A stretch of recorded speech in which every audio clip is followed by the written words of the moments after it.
বৈষম্য বিরোধী ছাত্র আন্দোলনের নেতারা বিভিন্ন জায়গায় যাচ্ছে আর এই ধরনের হট্টগোল কেন? কারণ হলো যে কেউ ক্ষমতার অংশীদারিত্ব পেয়েছে, কেউ পায়নি।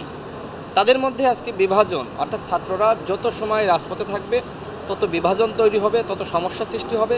যে কারণে আমরা আহ্বান রাখছি এই অন্তর্বর্তীকালীন সরকারের প্রতি, অনতিবিলম্বে সমস্ত শিক্ষা প্রতিষ্ঠানে ক্লাস পরীক্ষা শুরু করতে হবে। ছাত্ররা ক্লাস পরীক্ষা থেকে দূরে থাকলে বাংলাদেশে বিভিন্ন ধরনের সংকট এবং সমস্যা সৃষ্টি হবে, যেটি কিন্তু আমরা ইতিমধ্যে দেখছি।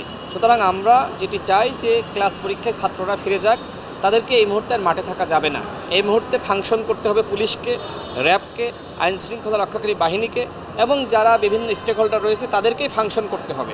এই মুহূর্তে ছাত্ররা যদি মনে করে যে আমরা সচিবালয়ে যাব, আমরা দেখব যে কাকে কোথায় ডিসি হিসেবে নিয়োগ দেওয়া হচ্ছে, কাকে আপনার পুলিশের বিভিন্ন জায়গায় রদবদল করা হচ্ছে, সব কিছু নিয়ন্ত্রণ করতে এই নিয়ন্ত্রণ যদি এই বৈষম্য বিরোধী ছাত্র আন্দোলনের সমন্বয়করা করতে চায় তাহলে সেটি কিন্তু হিত বিপরীত হবে।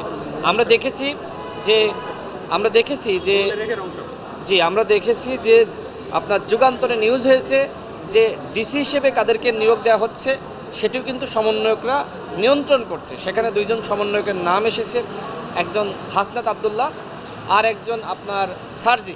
এখন সমন্বয়কের পরিচয়ে আপনি যদি ডিসিএসপি নিয়োগ নিয়ন্ত্রণ করেন তাহলে এই বাংলাদেশ কোথায় যাবে? আগেও যে ধরনের বাংলাদেশ ছিল আমরা তো এখনও সেই বাংলাদেশ পেতে যাচ্ছি, সংস্কার তো হবে না।